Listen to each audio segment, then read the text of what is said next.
Hello and welcome to the 2016 ICDL Annual Conference. My name is Ari Naaman, President of the Autistic Self Advocacy Network. I'm sorry I'm not able to join you in person today, but I'm glad for the opportunity to talk a little bit about why we in the self-advocacy movement are pleased to see your work continue and work to advance our shared values. We're all aware of the fact that the autism world has at times a dark history. If we look back at the history of the autistic community and the approach to autism that has been taken by society over the past century or so, we frequently see instances of horrific abuse, isolation, and segregation. And yet at the same time, we also see a story of ongoing social progress. If we look back to 1977, in 1977, the average person with a developmental disability was living in a facility with, on average, 22 people. Today, that number is approximately 2 people. There has been a profound change in how adults with developmental disabilities are approached by society. From 1960 to the present, 207 state institutions for adults with developmental disabilities were closed and their residents supported to move into more integrated homes into the community. Within the adult service provision world, we still have a long way to go.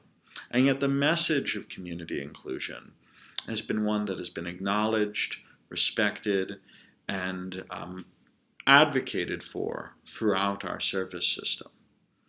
Now we know that within the context of education and support services to children, we still have quite a deal of work to do to reach that standard.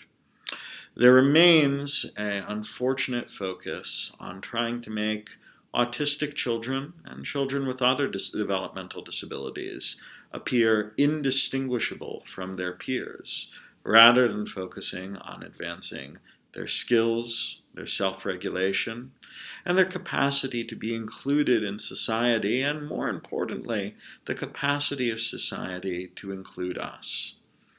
We are working at the Autistic Self Advocacy Network to change that through a wide variety of different types of advocacy, much of which we do in partnership with our friends at ICDL.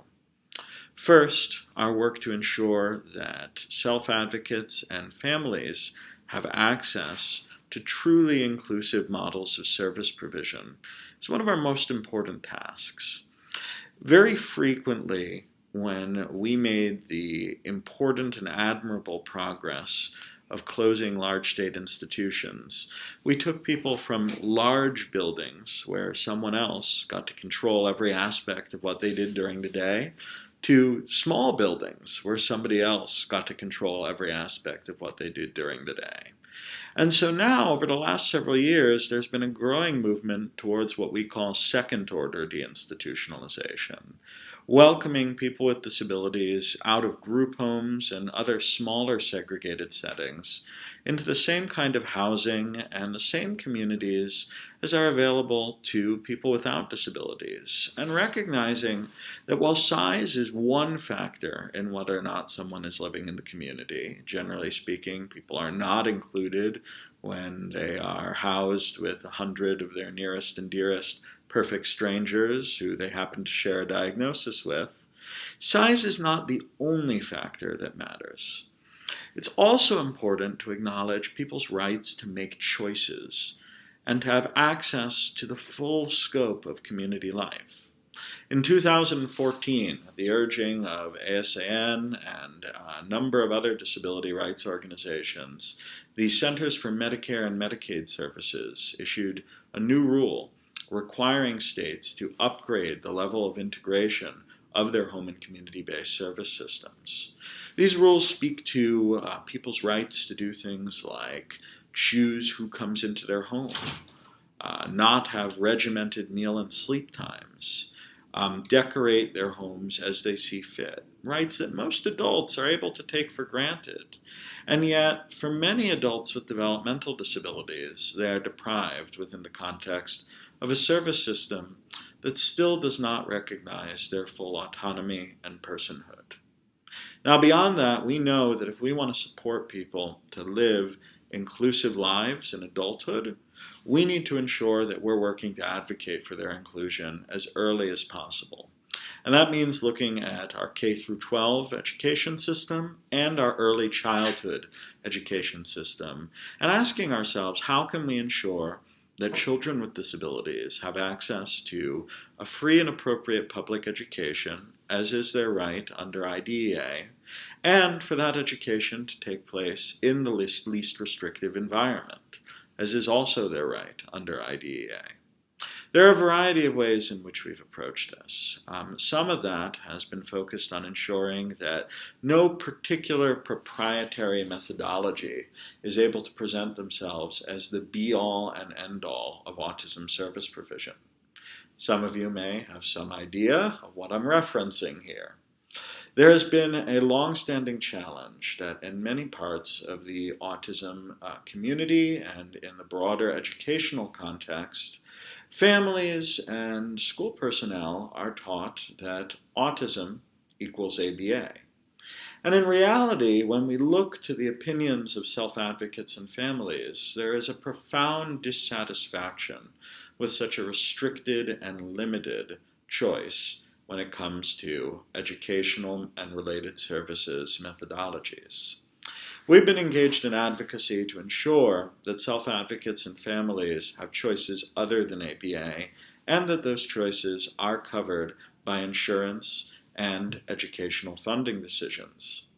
Last year, the U.S. Department of Education issued sub-regulatory guidance specifically clarifying that ABA is not the only acceptable autism service provision model in public schools. A year previously, the Center for Medicare and Medicaid Services clarified the same in their sub-regulatory guidance on how states should fund autism services within their Medicaid program. We've partnered with ICDL and the Special Hope Foundation to release a toolkit on how you can advocate for both commercial insurance and state Medicaid programs to cover developmental interventions and other non-ABA services through their Medicaid state plan or their commercial insurance policies. At a very basic level, what we're talking about here is ensuring that children with disabilities have access to the opportunity to access education within a context that does not presume that in order to have value, you need to be normal. The honest truth is that autistic children grow up to be autistic adults, and that doesn't have to be a bad thing.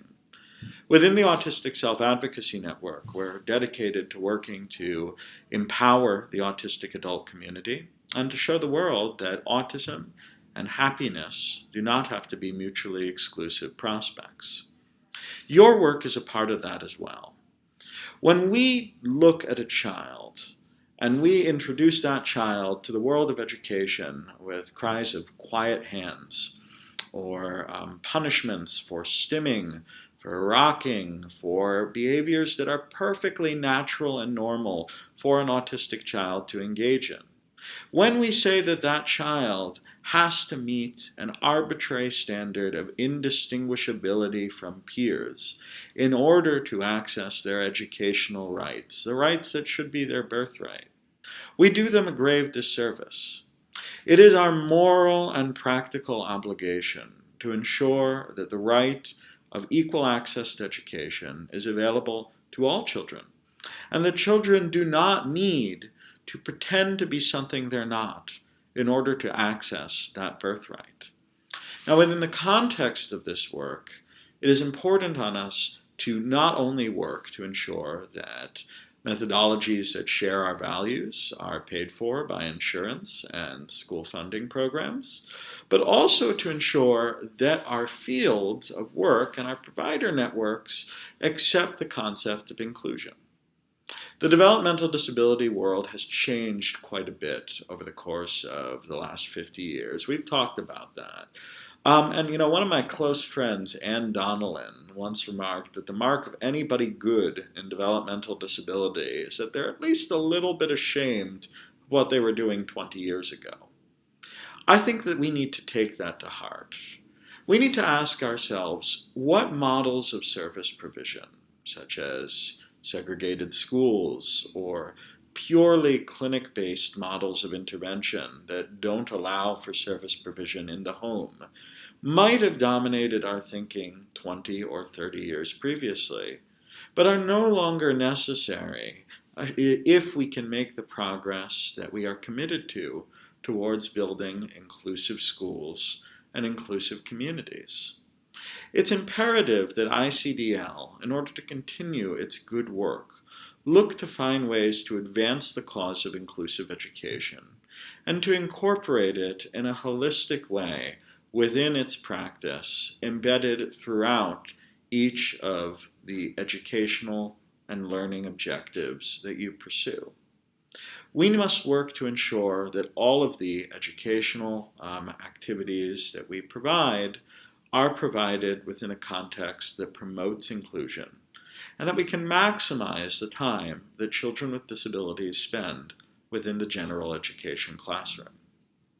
I want to close by thanking you for the work that you're doing, and by thanking the leadership and grassroots of ICDL for partnering with the Autistic Self Advocacy Network in order to advance the cause of neurodiversity, disability rights, and human dignity.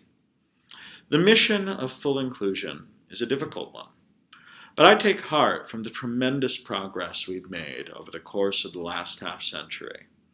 The next 50 years of autism history will be brighter and better than the last 50 years.